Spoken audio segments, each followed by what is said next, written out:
8 previews en 5 jours. Yes, sir. Boum. On enchaîne. Preview numéro 5, tiens. Ah ouais, c'est vrai ça. 5e preview de playoff, ouais. Ah ouais, du premier tour. Knicks Pistons, Lakers Wolves, voilà. Pacers Bucks, Clippers Nuggets. Clippers. Et nous voici. Celtics Magic. Tout à fait, sur la série 2-7, comme dirait Rudy Gobert avec son numéro de maillot. Le numéro 2 de l'Est contre le numéro 7. On va parler bien évidemment de tout sur cette série entre Boston et Orlando qui démarrera ce dimanche. Ah là là là là là là, si vous êtes de Lyon, vous savez quoi faire. Il reste des places pour la viewing party NBA avec les poteaux évidemment de tout, de Beansport, de Paris Sport en ligne. Nous on sera là évidemment, ça va être incroyable à la Maison de la Danse. Et justement on aura un Boston-Orlando. Un Boston-Orlando, tout à fait. À 19h. À 19h, pour voir évidemment Paolo Banchero et Franz Wagner tenter de tenir tête à Jason Tatum et Jalen Brown, Porzingis. On va voir. On va voir. Ce qui est sûr et certain, c'est que cette preview encore, on va respecter la tradition. À savoir démarrer avec la dynamique des deux équipes. Dynamique des deux équipes. On enchaînera sur un point tactico-technique qui, comme dans chaque preview, il y a un peu de choix. Mais on va essayer avec Bastien d'en sortir un qu'on trouve pertinent ou qu'on sent le plus décisif. Tout à fait. Joueurs à suivre, les jumelles, tout ça. Boum, absolument. Un joueur chacun. Le joueur qui va être un peu le facteur X ou le joueur qu'on attend vraiment au tournant dans cette série. Et on finira avec un pronostico. Pronostico, la vérité, l'avenir. Le slide 3 va vous étonner. Le pronostic de cette série... Écoutez, je vais être parfaitement honnête avec vous. Hein, on en parlait à l'instant avec Léon et Alex. On est peut-être sur un speedrun. On va peut-être faire une preview de série en 9 minutes.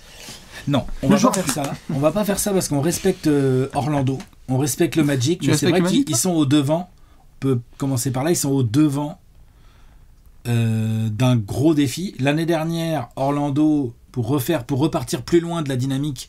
L'année dernière, Orlando, au premier tour, ils emmènent Cleveland en 7. Ah oui. Avec un Banchero qui a fait faire caca tout mou à tout l'Ohio, là, sur le Game 7. Et Franz Wagner qui s'est fait caca mou sur lui-même. Oui, et Franz Wagner, par contre, qui n'a pas trop fait le taf.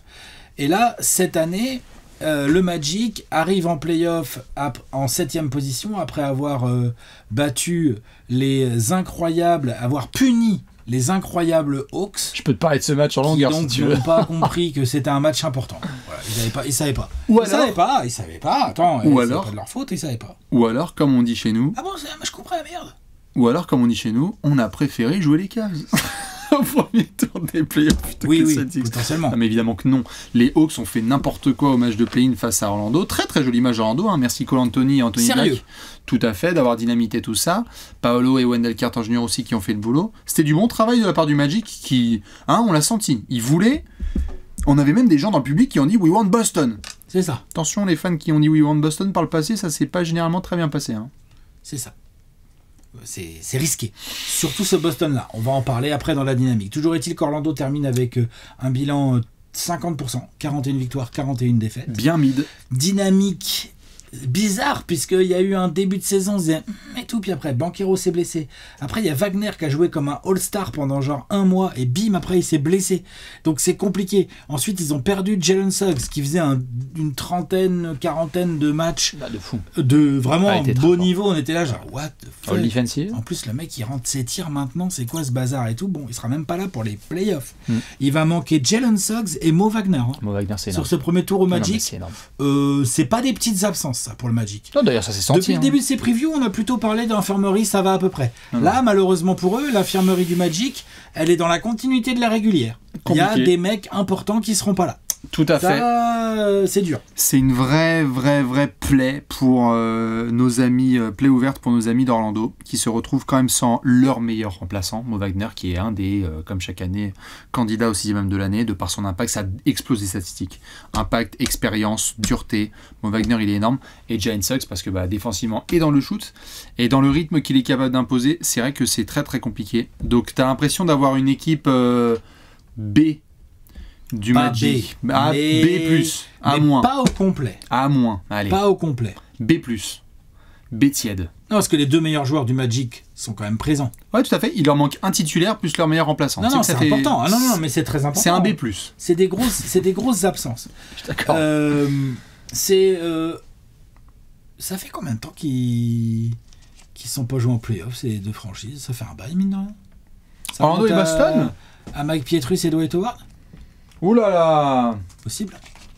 2009, 2010, 2010, c'était pas la finale de conf. 2010, finale de conf Ouais, c'est ça. entre nos amis de Boston et Orlando. Une victoire. C'est sûr qu'il se soit joué depuis, hein, en playoff. Hein. Non, je te le dis, là, en effet, 4-2 avec 24 points de moyenne de Paul Pierce face à Dwight Howard, Jameer Nelson, Vince Carter et JJ Redick. Oui, c'est ça.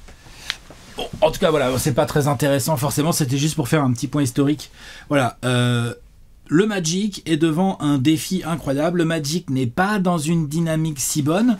Parmi les points un peu rassurants et un peu, positifs sur lesquels le Magic peut s'appuyer, c'est ils nous ont proposé là un match de play-in extrêmement sérieux. Ils ont joué dur.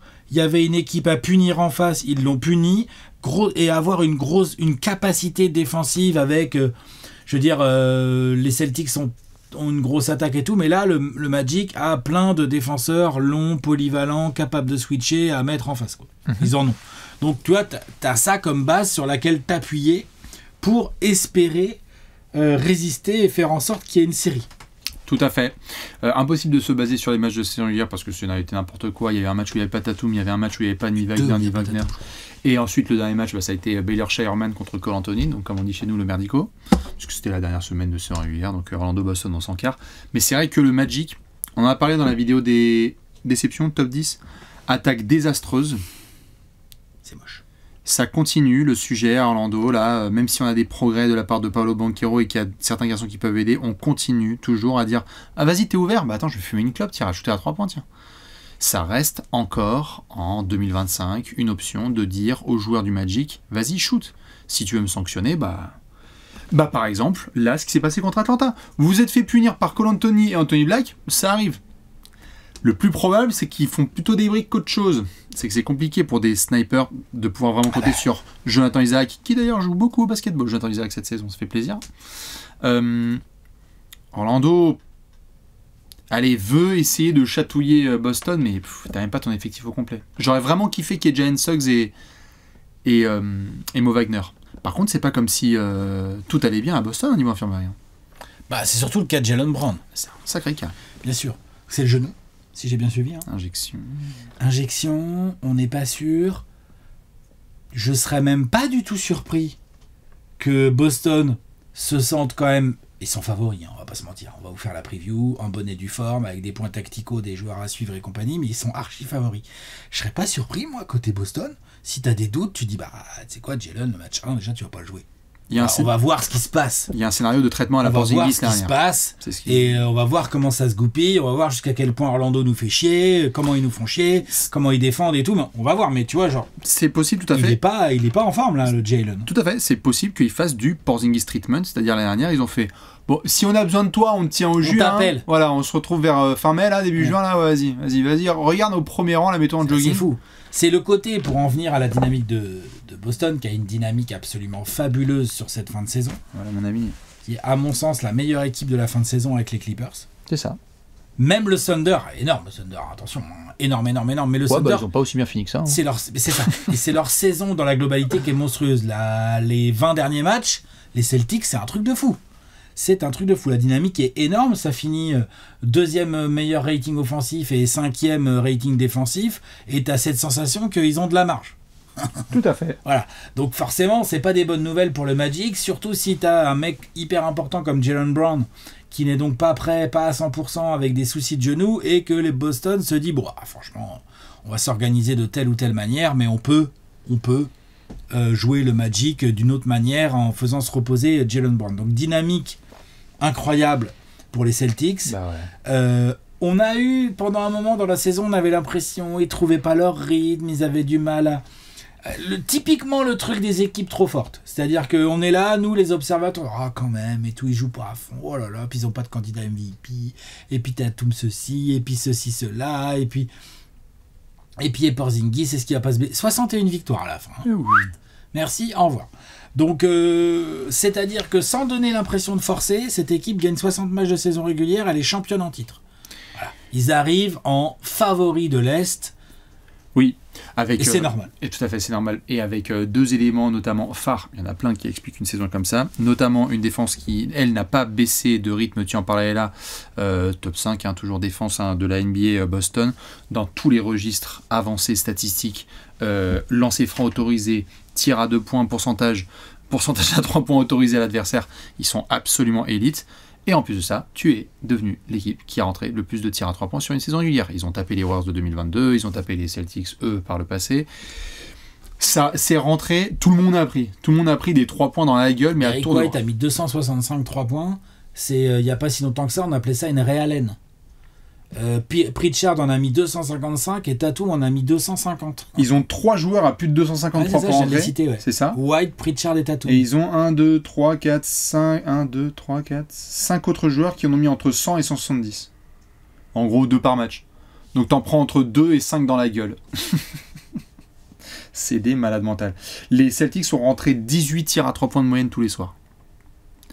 Pas tout à fait le genre de phrase qu'on peut dire avec nos amis du Orlando Magic. Pas tout à fait. Pas tout à fait. C'est-à-dire que eux, quand ils en prennent 18... C'est ça. Voilà.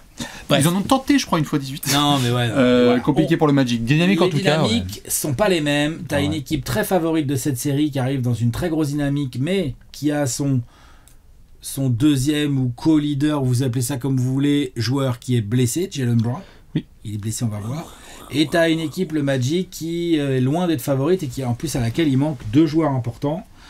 Ça nous emmène gentiment vers de la tactique, parce qu'il va quand même falloir se bouger le cul du côté de Mosley et Mazzulla. Tout à fait, on va aller dans le bureau de Joe Mazzulla et on va aller dans le bureau de Jonathan Mosley pour essayer de voir quel peut être l'aspect tactique qui va nous intriguer sur cette série, à commencer par le Game 1 de ce dimanche soir. Alex, c'est quoi ton point tactico sur cette série ? Ça va être... la capacité de Boston à ne pas s'endormir sur ses lauriers et à apporter de la variété en attaque. Boston est la meilleure équipe à 3 points cette saison. Ils ont un assez gros pourcentage et ils ont le plus gros volume. Voilà, ils sont premiers en volume et je crois qu'ils sont ils sont presque à 37% de 3 points rentrés sur la saison. C'est quand même très sérieux comme pourcentage. Sur le VST, 37%, ils sont premiers en tenté et réussi. Voilà, premier en tenté, premier en réussi, et ils ont un très gros pourcentage. 10e pourcentage de la ligue. C'est fort, c'est très bien. C'est énorme.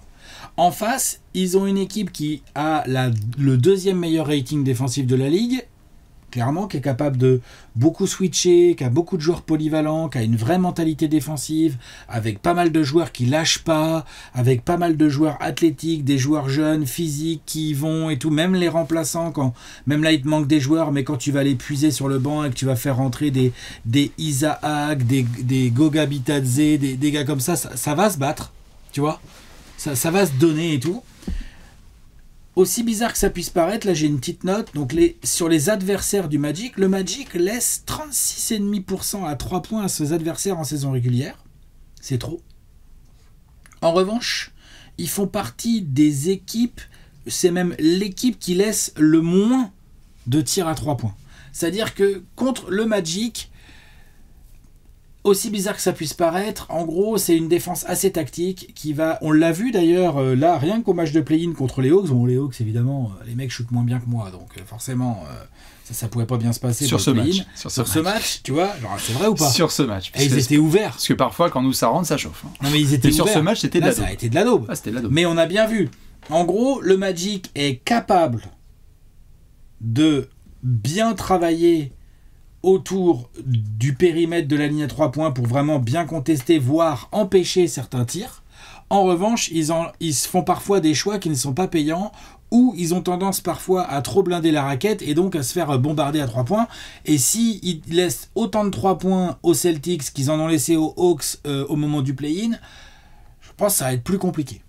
Tout à fait. Donc, il y a un sujet pour les Celtics qui est de se dire... Il va falloir qu'on soit bien attentif à continuer à jouer notre jeu parce que la défense du Magic, elle est au courant qu'on veut prendre beaucoup de 3 points et donc ils vont mettre des défenseurs un peu longs extérieurs pour essayer de réduire au maximum déjà le nombre de tentatives des Celtics, au-delà même des pourcentages. Et là où les Celtics peuvent rendre cette série encore plus courte qu'elle ne va être courte, c'est s'ils commencent à poser le premier dribble, à aller au cercle, à trop bien servir Jrue Holiday dans le dunker spot, en gros à continuer à travailler dans cette variété on a beaucoup parlé des Celtics prennent trop 3 points, plein de 3 points, mine de rien, t'es la 5e attaque de la ligue, il y a de la variété, mine de rien, dans ce truc. Le Jason Tatum est devenu un créateur élite, et je pèse mes mots. Oui. Balle en main, c'est incroyable, Tatum, maintenant. C'est vraiment incroyable. Ouais. Genre, par rapport à d'autres ailiers qui se sont bien développés, Tatum, il est incroyable, balle en main, il a vraiment bien progressé et tout. On sous-estime toujours, et on n'en parle jamais assez, du travail sans ballon de mecs comme Jrue Holiday ou Jaylen Brown, qui leur permet d'avoir plein de paniers faciles. Plein. Après, on a 2 équipes qui ont des paces ultra lentes, les deux, ça va jouer de mi-terrain, ça défend assez dur des deux côtés et tout, donc je pense pas on va en avoir un peu, on va pas avoir tant de transitions que ça. Si. Tu verras. On verra, je t'écouterai là-dessus. Mais en gros, ouais. Les Celtics peuvent se rendre, ils sont favoris, ils peuvent même se rendre la série. La série peut être chiante s'ils s'embourbent dans les tirs que la défense intelligente d'Orlando veut bien leur laisser, et qu'ils s'embourbent dans un défi un peu physique et tout, avec des 3 points qui rentrent pas trop. Ils peuvent se la rendre vraiment pas compliquée, même avec des 3 points qui rentrent pas trop, en maintenant un bon niveau de variété offensive. Le Magic ne pourra pas matcher avec son attaque. De toute façon, le Magic, il match avec pas grand monde en attaque. Et en plus, ça va foutre en galère leur défense. Du coup, comment ils font le Magic ? Tout à fait. Donc Boston a la capacité de faire ça. Donc je suis curieux de voir comment ils vont s'y prendre. Et ils ont même la capacité de le faire avec un Jaylen Brown qui se repose, si tu veux. C'est ça. Je suis content que tu mentionnes cet aspect parce que c'était évidemment pareil dans les notes. Aucune équipe NBA défend aussi bien la ligne à 3 points que le Magic, qui va affronter la meilleure équipe à 3 points sur une saison régulière, les Boston Celtics. Donc il y a vraiment il y a un choc de titans. Ils la défendent bien. Ils arrivent à empêcher les tirs. Très bien Après, la défendre. Parfois, ils choisissent un peu trop et les tirs ouverts. Bien sûr. Mais c'est vrai que Orlando, non seulement agresse bien, conteste bien, et qu'il y a les rotations qui sont faites sur la ligne extérieure. Ils switchent très bien. La mobilité de certains garçons, de Jonathan Isaac en passant par KCP et d'autres qui sont quand même vraiment longs de contester, fait que si Boston est en feu, voilà, félicitations, bravo. Moi, ça me mène à un autre point, que j'ai très hâte de voir cette série. C'est notamment la gestion des fautes de nos amis de Boston et ceux d'Orlando. Pourquoi ? Parce que dans la continuité de ce que tu viens de dire, une des équipes qui fait le plus de fautes de toute la NBA cette saison, c'est le Orlando Magic. Alors ils sont très très bons en défense, notamment pour contester les choses. Par contre, pour rester discipliné et ne pas prendre une palanquée de lancer dans la gueule, là il n'y a pas beaucoup de monde. Orlando, malheureusement... C'est pas une équipe qui provoque beaucoup de fautes, les Celtics. Et donc c'est ça qui m'intrigue. Ouais. Est-ce que tu n'as peut-être pas Jaylen Brown, qui est quoi, le meilleur joueur en percussion de cette franchise ? Percussion vraie, athlétique. Il y a Jrue sinon. Tout à fait. Il fait du off-ball, mais avec la balle, oui, c'est. Pour provoquer. Tout à fait, c'est Jaylen Brown. Jaylen Brown qui prend le plus de lancers. Allez, Tatum prend 6 lancers par match cette saison. Brown en prend 5. Bon, et d'ailleurs, ça me mènera peut-être après au point suivant, mais. Toujours sous-estimé Tatum à chaque fois. Après, tu regardes les stats, tu fais putain, Tatum. Tout à fait. Déjà côté Boston. Vous voulez que la série soit courte ? Évidemment, il y aura des moments de chauffe, comme tu l'as dit, sur du 3 points, mais allez-y. Allez justement dans la raquette, allez provoquer ces garçons-là. Déjà parce que si tu fais travailler ces messieurs, Franz Wagner et Paolo Banchero, déjà tu vas enlever un des dragons à 2 têtes là, de leur attaque. Donc ça va rendre le Magic encore plus dégueulasse qu'ils ne le sont offensivement, ce qui est une performance en soi. Mais donc là déjà, Boston, soyez dans cette agressivité-là, allez provoquer des fautes. Ils n'ont pas la même profondeur. On vient de le dire dans la dynamique, il leur manque même des joueurs en sortie de banc. Donc, ravi si Cole Anthony et Anthony Black font des grosses séries, mais c'est assez limité. Donc déjà côté Boston, attention à garder cette discipline qu'ils doivent avoir, parce que j'ai envie de dire, on va faire après la partie pronostic, il y aura peut-être un petit peu plus de situations de shoot ouvert à 3 points sur la série suivante. Si tu vois ce que je veux dire. On verra. Mais en tout cas, si on suit les chiffres, une équipe qui défend très bien ligne à 3 points, ce sont les copains du Orlando Magic. Une équipe qui peut laisser des tirs à 3 points rentrer, ça peut être une des deux en face, soit de Gotham, soit du Michigan. Oui, on est d'accord. Potentiellement. Donc du coup, je tiens à préciser aux amis de Boston. Mais même le cercle. C'est-à-dire que le Magic défend également assez bien son cercle. Ça défend assez bien le cercle. Mais donc non seulement j'en parle côté Boston. Défense, le Magic. Tout à fait, mais donc non seulement d'ailleurs Boston doit montrer cette percussion-là, donc ça veut dire que notamment du Tatum va peut-être devoir être encore plus agressif qu'à l'accoutumée. Là, il va peut-être devoir aller shooter peut-être 8 à 10 lancers francs par match. Peut-être que des joueurs des Derrick White vont être un peu plus à l'arceau. Peut-être qu'on va avoir des temps de jeu donnés à d'autres garçons qui sont un peu plus en percussion, où Mazzulla va pouvoir s'amuser avec. Et puis côté Orlando, pareil, mes amis du Magic, lorsque tu as une attaque au shoot de merde, ce qui est pas mal parfois, c'est provoquer du lancer. Banchero, Wagner, ils aiment bien partir. un petit peu à l'arceau et aller essayer de provoquer des fautes. Donc si tu veux faire chier les Celtics, vas-y. Parce que tu peux avoir des joueurs un petit peu plus grands qui vont provoquer des lancers. Orlando fait partie c'est la top 5 équipe qui a mis le plus de lancers francs cette saison en NBA, parce que c'est la 7ème équipe qui en provoque le plus, parce que ça continue à agresser. En même temps, ils sont assez logiques, les types, vu que ça rentre pas à 3 points, il y a un moment, il faut qu'on aille prêche du truc orange. Voilà, tout à fait. Ils vont y aller. Et puis il y a du rebond offensif, ils essayent, et on l'a vu là contre Atlanta. Donc, Orlando, est-ce que vous pouvez provoquer des fautes sur les cadres de Boston, notamment dans la peinture, ce qui va faire un petit peu travailler la rotation de Mazzulla?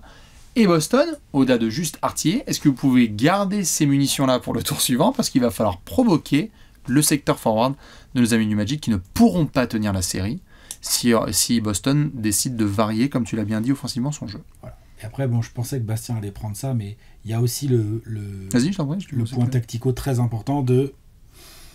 Sur ce genre de série, on sait que Boston, il y a des matchs où ils nous ont énervés, c'est avec un peu de laxisme défensif, par exemple. Oui. Un petit manque de concentration au début de match. Oui.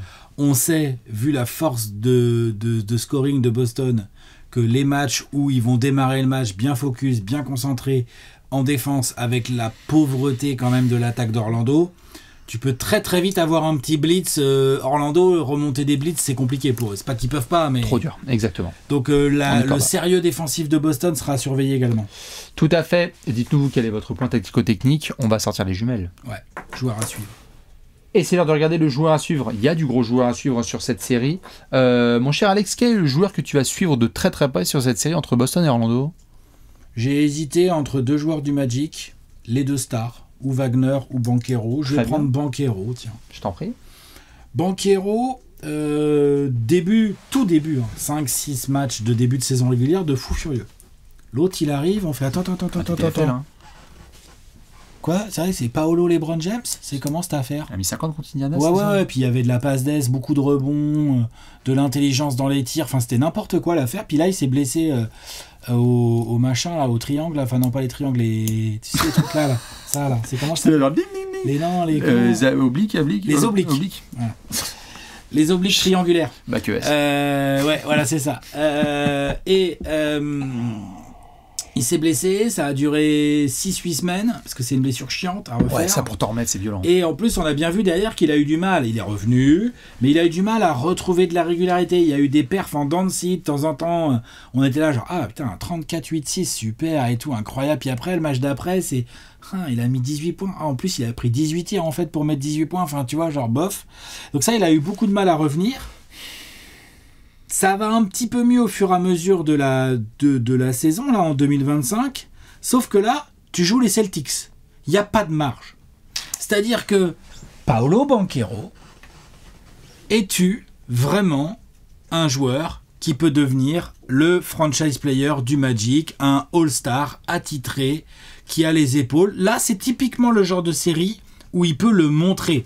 Je ne suis pas en train de dire qu'il va permettre à Orlando de gagner 4 fois en 7 matchs contre les Celtics. Je suis en train de dire que pour le Magic, si Paolo Banchero commence à être dans la poche de Tatum ou genre à merder quand c'est Jrue Holiday qui le défend au poste ou des bons défenseurs comme ça et tout machin, c'est foutu pour le Magic, c'est terminé. Enfin, il n'y a pas de série en fait. Ils ont besoin d'un Paolo Banchero qui fait mal, qui, comme disait Bastien, va chercher des lancers. Et Porzingis, il a 2 fautes. Voilà, il a 2 fautes parce qu'il avait déjà une faute. Banchero, il a vu Porzingis, il était lancé, il a vu Porzingis, il dit, tu sais quoi, je vais lui envoyer mes 115 kilos dans la bouche et on va voir ce que va dire l'arbitre. L'arbitre, il donne faute à Porzingis, tu vois. Voilà, ce genre de choses. Donc là, on a besoin d'un Banchero avec des bons choix. On a besoin d'un Banchero investi en défense. On a besoin d'un gros Paolo Banchero, comme on avait vu sur certains matchs de play-off l'année dernière dans la série contre les Cavs, et comme en tout début de saison. Il est encore très jeune et tout, mais il a beaucoup de qualités qui peuvent l'aider à tenir la dragée haute avec les ailiers des Celtics. C'est cet été, là, la Supermax Extension, non? Ouais. Bon, je pense qu'il l'aura, mais... Ah oui, je pense, ouais. Voilà. Mais ce serait bien de l'avoir dans un cadre combatif dans un premier tour face au champion en titre. Personne va lui reprocher que Orlando se fasse fumer par les Celtics un peu sèchement. Est-ce que tu as été Par contre, s'il est avec des statistiques pas terribles et puis qu'en plus Tatum ou d'autres adversaires directs de Banchero se sont baladés, on va tous faire « Oh !» Ah, André Blatch. Ouais, voilà, c'est ça. Ah, Lamar Odom. Ouais. Oh. Oh, attends, t'es vache, Lamar Odom, c'était un pur joueur. Bah attends, Banchero, c'est un pur joueur. Oui, je veux oui, juste dire, est-ce que tu vas mettre des contrats max sur des joueurs où tu vas faire genre... Voilà, ouais, tout à fait. I wish Chris Webber. Ouais, non, je suis d'accord. Mais jusqu'où on va avec Paolo Banchero? C'est vrai qu'on ne sait pas encore. Là, il y a une série du boulot. importante. Ouais. Parce qu'en plus, il va être ciblé par la défense. C'est-à-dire que la défense, j'aime bien Corey Joseph, mais je pense qu'il va avoir plus de shoot ouverts que Banchero. Bah, rigole pas, c'est le meneur titulaire aujourd'hui. Oui, je sais, il est titulaire. À Orlando. Et c'est la fin de cette vidéo. Corey Joseph, meneur titulaire. T'as un petit joueur à suivre, toi, par Corey Joseph? Oui, un tout petit. Évidemment, je vais partir sur Monsieur Jason Tatum, que j'attends très très fort. Ça y est, on va pouvoir démarrer les playoffs. C'est Jason Tatum time. Alors, encore une fois, pour une nouvelle saison consécutive, on en parlait dans les 30 premiers 30 jours. Boston, 60 victoires, Jason Tatum, tout va bien. Qui nous a fait sa petite saison en toute discrétion, hein, c'est-à-dire encore une fois 27 points, 9 rebonds et 6 passes de moyenne. Hein, 6 passes, hein. Moi c'est les 6 passes qui m'impressionnent le plus. Bien sûr, tout va bien, hein, Jason Tatum, hein, vraiment une saison tout à fait correcte. Hein. On est en play-off, on est sur la quête d'un back-to-back, Jaylen Brown n'est pas disponible. A priori, au moment où on fait cette preview, on n'en sait rien encore. Ou en tout cas, ce serait bien que le patron présumé fasse le travail pour qu'on puisse s'offrir le luxe de pouvoir reposer du Jaylen Brown. Ça veut donc dire, il a les capacités, hein, Jason Tatum. Mais ça veut dire quoi concrètement? Ça veut dire que dans l'ensemble de la série, comme on en parlait là, dans les choix offensifs, dans la façon dont il va aborder notamment la défense d'Orlando, on a dit qu'elle est très très bonne, il va falloir un niveau All-NBA First Team, superstar, de gestion de l'attaque complète. Si toi et moi là on voyait Luka Doncic qui affrontait la défense d'Orlando, on se dirait bon, la défense elle est excellente, mais on n'aurait pas de doute sur les choix offensifs qui vont être faits par Luka Doncic. Il va dire il y a 100 possessions, je vais prendre 98 bonnes décisions. Grosso merdo. C'est Luka, LeBron, et puis après on voit qui peut. Prime Harden. Est-ce que Tatum peut rentrer dans ce range là? Il va falloir, parce que tu n'as pas forcément Jaylen Brown, et on va voir s'il est là.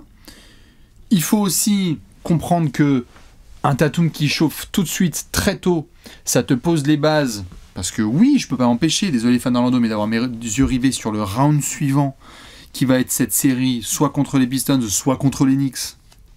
Une série qui est très très attendue. Et puis on continue à prendre pour acquis Jason Tatum, j'en ai parlé dans les 30 privés en 30 jours, c'est qu'on a continué à voir là des coups de flip parce que Jaylen Brown n'est pas là, parce que Jaylen Brown est le vainqueur du trophée Larry Bird de la conférence Est dernière, que c'est le MVP des finales en titre, que Jason Tatum n'a pas joué avec Team USA, que c'est voilà, Tatum. Tatum, moi si je suis Tatum, j'en ai plein le cul, et en fait on va sweeper le Magic, je vais être le clair meilleur joueur, et vous arrêtez de déconner avec tout ça. C'est formidable ce qui se passe dans la conférence Est avec Jalen Brunson et Karl Anthony Towns qui ont très bien tenu face aux Pistons. C'était exceptionnel de voir Donovan Mitchell et Evan Mobley bien jouer. Le meilleur joueur du premier tour de la conférence Est, c'était Jason Tatum. C'est pas qu'il peut, c'est qu'il va, je pense. Il faut. Et il faut. Alors, il faut. Non mais les Celtics peuvent gagner standards, mais ils vont gagner pour se mettre en route. Exactement. Et donc j'aimerais bien pour qu'ils donnent le ton un petit peu de ces playoffs à venir. On est sur une quête de back-to-back quand même. Ne commençons pas à avoir une série comme Boston a pu nous le montrer par le passé. C'est quoi? Ne commençons pas à avoir une série. Une série, si t'es voilà. Du côté des Celtics, y a pas 4-2, t'as pas envie qu'il y ait une série. Y a pas non, c'est vrai en plus. Exactement. T'as pas envie. C'est Boston qui nous a montré ça par le passé. Jaylen Brown qui a le genou qui grince. T'as Porzingis, on se méfie, mais tu vois, voilà. Absolument. T'as pas envie. La vérité, c'est que t'es ultra favori et t'as pas envie qu'il y ait une série. Et Tatum a un rôle à jouer là-dedans. C'est que lui peut enfoncer des clous de ouf. Quoi. C'est ça. Alors, on a eu par le passé parfois des situations comme ça où ça se faisait jouer en 6 par certaines franchises. On disait, bon, ouais, Boston, là, on se réveille. L'année dernière, il y a eu le classique. Ils ont affronté Miami. Il n'y avait pas Jimmy Butler, je crois. C'était Bam Adebayo qui était surtout là. Ils ont laissé échapper le Game 2, là, le classique de Boston. Ils ont mis 4-1, quoi. C'était... Putain, c'est ça. Ils ont léché le Game 2 et après, ils ont fait merci, basta, cosy. C'était satisfaisant. On a vu Boston faire ce premier tour, on a fait genre, ah voilà, ça déconne pas. Là on y va, ce sont les Celtics dominants. Je veux la même chose, Jaylen Brown ou pas, de la part de Jason Tatum notamment. Et qu'on sort de ce premier tour en se disant, alors, Jaylen Brown il s'est reposé, Tatum il a 34 points de moyenne sur le premier tour, c'est vrai qu'elle était belle la défense d'Orlando. Et il est bon le cocktail à Cancun. Ouais. Voilà. Non, c'est sûr. Là, ça va envoyer des messages aussi. Ouais, c'est ça. Donc évidemment, Monsieur Paolo Banchero pour Alex, Monsieur Jason Tatum pour Bibi, il y aura plein d'autres garçons à devoir surveiller. On va balancer un pronostic ? Allez, pronostico. Dans cette section, c'est très très simple. On doit vous donner l'avenir. Vous n'êtes pas prêts pour notre pronostic. Avant ça, Alex, on va devoir faire des rappels importants. Bordeaux jaune, là, vous le connaissez maintenant. Hein. Moins de 18 ans, pas le droit de participer à des jeux d'argent, des paris sportifs et compagnie. Si vous avez plus de 18 ans, vous pouvez. Mais attention, même si vous pensez que Corey Joseph et son Magic peuvent faire des grandes choses, il ne faut pas miser l'argent que vous ne pouvez pas vous permettre de perdre. Conseil très important qui marche tout le temps. 100% de réussite. Hashtag faites pas les bolos, s'il vous plaît, même pendant les playoffs. Est-ce que tu es prêt ? Ouais, je suis prêt. Je vais devoir montrer un petit bandeau et tu vas nous annoncer qui va en demi, sur quel score et ton expertise. Les Celtics vont se qualifier. J'ai mis 4-1. La cote chez Paris Sport en ligne, elle est à 2,75. Faut savoir que les cotes sont pas bien hautes. Hein. Je laisserai Bastien faire son pronostic, mais ça va très très vite. Alors que côté Magic, la cote la plus favorable pour le Magic, c'est une victoire 4-2 du Magic. Elle est à 35. C'est une victoire 6-3. Donc ça rigole pas. J'en ai trouvé une. Je me suis dit qu'il allait peut-être avoir un match où la grosse défense du Magic allait pousser les Celtics dans des pourcentages à 3 points un peu dégueux, sans trop réussir à trouver le rythme pour avoir des lancers, pendant que Banchero et Wagner vont être en forme et que Kentavius fait tomber dedans. Voilà, tout ça mis bout à bout, l'addition égale une win pour le Magic. Donc 4-1, j'aime bien, mais je pense quand même que j'ai l'impression, vu les dynamiques et vu les niveaux des deux équipes, j'ai l'impression que 4-1, ne pas prendre un sweep, c'est presque bien pour ce Magic cette année. Bien sûr. C'est ça qui est chaud. J'ai du mal à imaginer les scénarios qui leur permettent de, hormis grosses blessures pas prévues et tout, j'ai du mal à imaginer les scénarios qui leur permettent de gagner plus d'un match en fait. Voilà. Donc 4-1, cote à 2,75. 4-0. Ouais. Elle a combien la cote ? Vas-y qu'on rigole. Bah vas-y, dis-nous Alex. Elle est à 1,90. C'est d'une violence quand même. C'est chaud. Hein. C'est un peu comme en saison régulière. Alors Luka Doncic, 25 points, 1,15. Non, franchement, c'est chaud. 1,90 sur une série, on n'a jamais vu une cote aussi basse, si. Franchement, le sweep. Hein. Le sweep, hein, c'est surtout le sweep en fait. C'est-à-dire que chez Paris Sport en ligne, les gars qui font les cotes, là, ils se sont dit, attends, bouge pas. Le sweep, oh là là. Attention, ouais, bouge pas. Ça, on a fait 700 scénarios. C'est moins de 2, ça. On a fait 700 scénarios et on a 699 qui finissent avec un sweep. J'ai pour donner une idée, on n'avait même pas démarré la preview, qu'on a dit la cote et Léon, il a fait oh putain. Ouah la vache. Ah ouais. 4-0 pour Boston. Il faut. Les Celtics sont sur un back-to-back. La mission, c'est essayer de briser cette série de franchises NBA qui se filent le trophée à tour de bras, le Larry O'Brien. Là, il aimerait bien trouver une maison et y rester quelques mois de plus. Ça démarre par une série disciplinée. Sérieux en défense. On les laisse pas respirer. On va arrêter les conneries. C'est une équipe à 60 victoires avec top 5 attaque, top 5 défense. Ils sont menés de 18 points.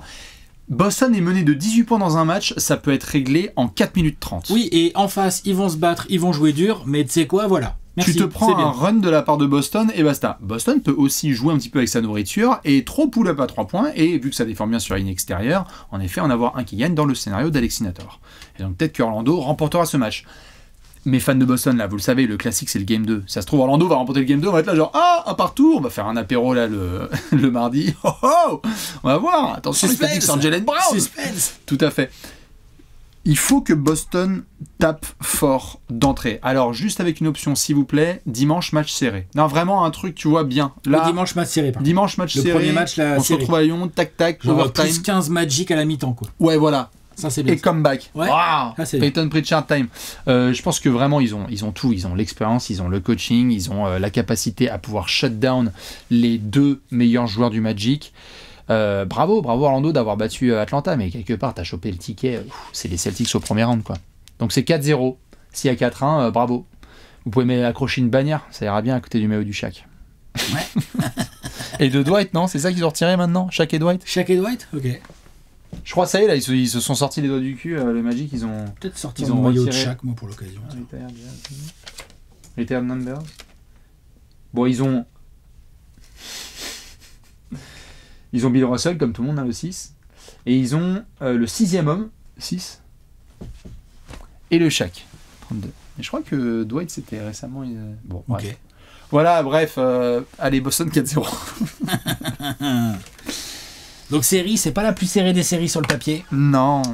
On espère que le Magic va la rendre plus intéressante sportivement parlant qu'elle n'y paraît. Voilà. Mais bon, le défi est sérieux. Les Celtics sont pas du tout là pour plaisanter. La quête du back-to-back. On est là pour ça. Dites-nous ce que vous pensez de cette série. Bien évidemment, on se retrouve demain pour une autre preview. Attention, si vous aimez la Californie et les fusées, il y a moyen qu'on se retrouve. Alexis, il est chaud. On se retrouve à la prochaine preview. Des bisous. Ciao.